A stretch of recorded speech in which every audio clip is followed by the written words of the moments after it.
Texto 6. El libro siempre es mejor que la película y otros falsos mitos sobre las adaptaciones.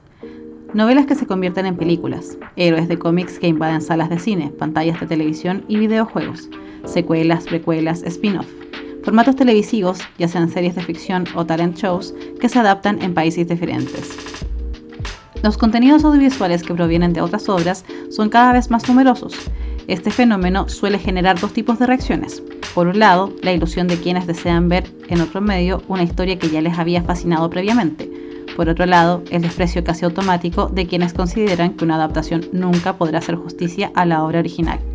Este artículo pretende cuestionar algunas de las connotaciones negativas que suelen asociar a las adaptaciones por defecto y al mismo tiempo explicar por qué esos procesos de reciclaje de historias son tan frecuentes. Mito 1. Ya no hay ideas originales. Una de las expresiones más escuchadas cada vez que se estrena una nueva adaptación está vinculada a una supuesta falta de ideas en el cine y en la televisión. Sin embargo, lo cierto es que todas las historias, sean o no adaptaciones, ya se han contado antes. La existencia de patrones narrativos y argumentos universales está ampliamente reconocida y es una constante en la producción cultural del ser humano desde sus orígenes. La clave de la originalidad, entonces, radica en cómo contar esas historias que ya conocemos de manera innovadora y diferente. La práctica de adaptar implica necesariamente una gran dosis de creatividad. Así lo explica la actriz y guionista Emma Thompson, que obtuvo un Oscar por su adaptación de las novelas Sentido y Sensibilidad. La adaptación es al mismo tiempo destilación e invención. Tienes que usar tu imaginación para crear tu propio esqueleto narrativo. Y esto es aplicable a cualquier proceso de adaptación, independientemente del medio en el que se lleve a cabo. Mito 2. Las adaptaciones solo buscan una cosa: ganar dinero. Es innegable que una de las principales razones por las que se adaptan tantos contenidos está relacionada con los beneficios económicos que pueden generar. Las industrias culturales son, ante todo, industrias, y adaptar obras que ya han demostrado tener éxito minimiza los riesgos que conlleva producir una nueva película o un nuevo formato de televisión. Ahora bien, esta no es la única razón que justifica la decisión de adaptar una obra. Los responsables de una adaptación también pueden tener, por ejemplo, motivaciones artísticas o personales. Otro factor decisivo suele ser la proximidad cultural o mediática, ya que hacer un remake de una película extranjera de los años 30 o llevar una ópera a un medio audiovisual contribuye a acercar esa historia a otras audiencias. En el fondo, lo fundamental para poder adaptar una historia es, como dice Leo Braudy, una fábula subyacente tenga la capacidad de compeler a una nueva audiencia. Mito 3. El libro siempre es mejor que la película.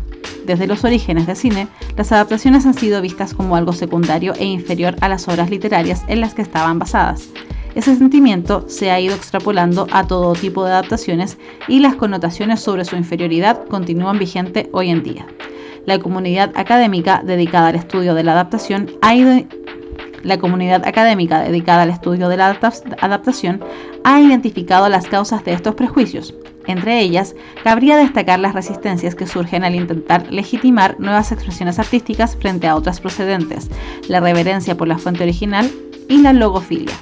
O, dicho de otro modo, la consideración de que una obra literaria siempre será superior a sus adaptaciones audiovisuales no solo por el mero hecho de ser anterior en el tiempo, sino también por el valor sagrado de la palabra frente a la imagen. Sin embargo, es importante tener en cuenta que los lenguajes escritos y audiovisual son muy diferentes y que por tanto generan experiencias distintas. Además, una película de 2 horas de duración nunca va a poder incluir todos los detalles narrados en una novela de 400 páginas. Por ello, cualquier trasvase entre literatura y cine siempre va a implicar cambios. El proceso de adaptación requiere, por su propia naturaleza, una transformación. Esto no es algo malo en sí mismo.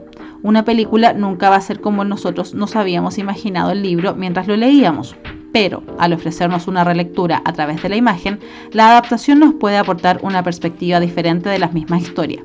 Las experiencias que generan literatura y cine pueden ser complementarias e incluso enriquecedoras. ¿Por qué hay tantas adaptaciones? En última instancia, adaptar es reinterpretar una historia para volver a contarla a través de un medio diferente, en otra época o en otro lugar. Aunque esta práctica está firmemente arraigada en la propia naturaleza del ser humano desde los orígenes de la civilización, los traspases de contenido entre distintos medios son cada vez más prevalentes. Nacho Carretero, autor del libro de investigación periodística Fariña, que ha sido adaptada como serie de televisiva y una novela gráfica y que además tiene una versión teatral, defiende que las buenas historias demandan ser adaptadas a múltiples formatos. Si plantean grandes temas universales, capaces de emocionar a nuevas audiencias, esos relatos son susceptibles de ser adaptados en cualquier medio, ya sean de ficción o de no ficción. Las historias nos ayudan a comprender y dar sentido al mundo en el que vivimos, independientemente del formato en el que se transmitan o del número de veces que las hayamos contado antes. Por ello, las adaptaciones continuarán proliferando a través de todos los medios de comunicación que ya existen y también de aquellos que todavía están por venir.